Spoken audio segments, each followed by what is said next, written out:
folks, and welcome back to 21 Days to Fred, Day 2, tuning in.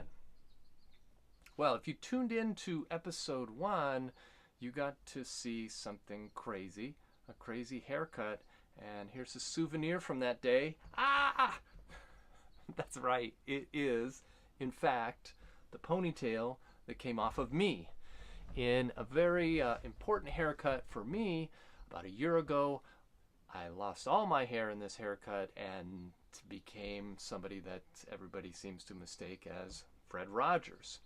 On set, casting directors, on the street, you name it, people are always looking at me and saying, "You look an awful lot like Fred Rogers." It was a big hit, and thank you for all the subscribers that are tuned in now. We had some great comments on Facebook at Walt Keller. Susie Schaefer says, "I'm so glad you're doing this. Won't you be my neighbor?" David L. Peters, who's a big YouTuber himself, says, "Love it, man. I'm your first subscriber." Thank you. That's pretty cool. Lynn Leafy, a classmate from North High School, says, "You should listen to him, Fred Rogers, give testimony to Congress. They were going to cut funding to PBS, but he saved it. I heard it on NPR 1 or 2 years ago. Amazing." It's a great idea and something we should think about maybe for a future episode. In fact, if you have any ideas for how this journey to Fred Rogers should go, just send me something. I'd love to hear it. Like, this is a great one from Deanna Mosier-Wine. She says, "I think long-haired Walt is Mr. Rogers' disgruntled brother. He could just never understand how his brother was always so kind and loved by everyone, while he could never catch a break." Well, I don't know that that's exactly true, but it is pretty funny. Oh, and on Instagram at Walt Keller, Fred Mounts, "You look exactly like Mr. Rogers." That's great. V_Chakra, famous actor type. Perfect, he says. And all the way up in Minnesota, we have the Marissa Morgan, who says, "Yes!" And I'm really interested in your comments about any kind of similar experience that you might have had. Have you ever been told that you look just like someone else? If so, who is it? And how did it make you feel? Of course, many of us have been mistaken for maybe a relative. Maybe we really look like our father or our mother or a brother or a sister. That's sort of common and not necessarily bad, not necessarily good. But it could be either of those things. But have you been mistaken for a celebrity or somebody famous or maybe even somebody that you don't know? But boy, you really look like this guy I used to work with.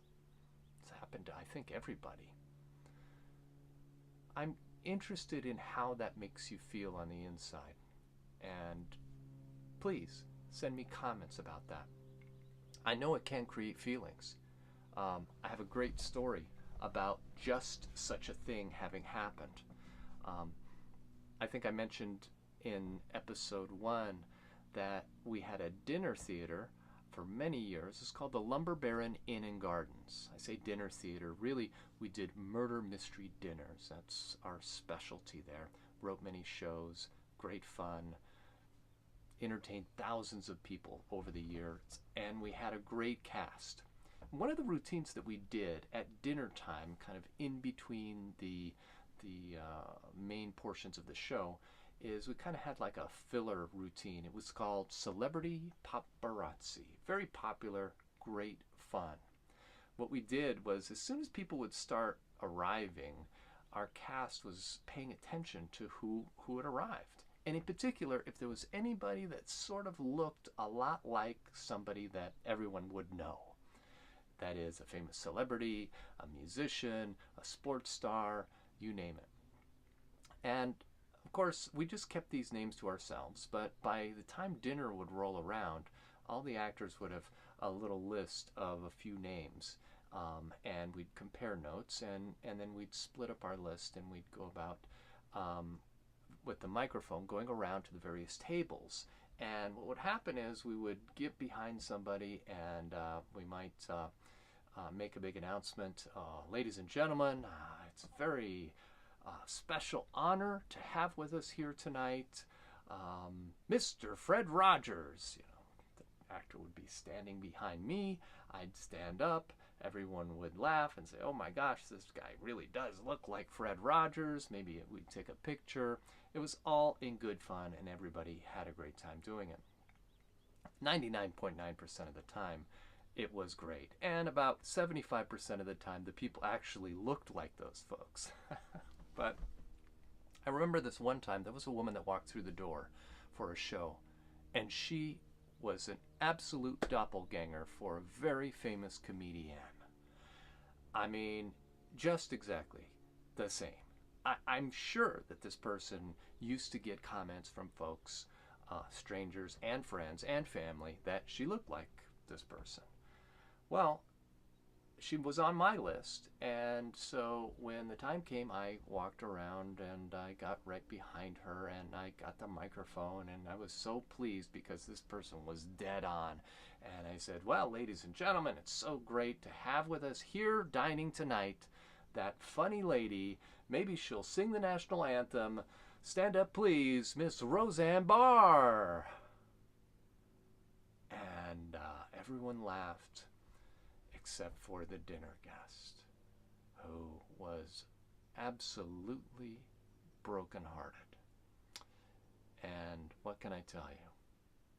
My heart broke just as deeply as hers did, because I knew I had really hurt her feelings.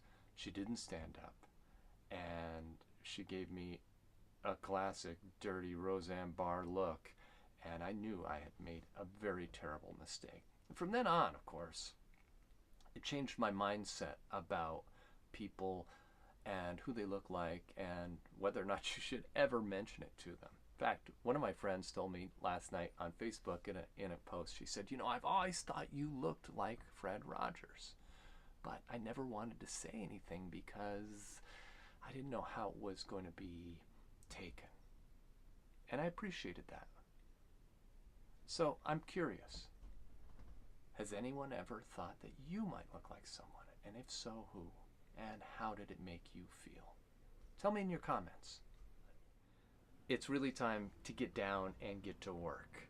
You know, I called this episode Tuning In because I do, in fact, need to tune in to Mr. Rogers. How can we do it? Well, as you probably know, I was a school teacher for many years, and I always learned about homework. I assigned a lot of homework, and I believe in homework, and it's homework that gets things done.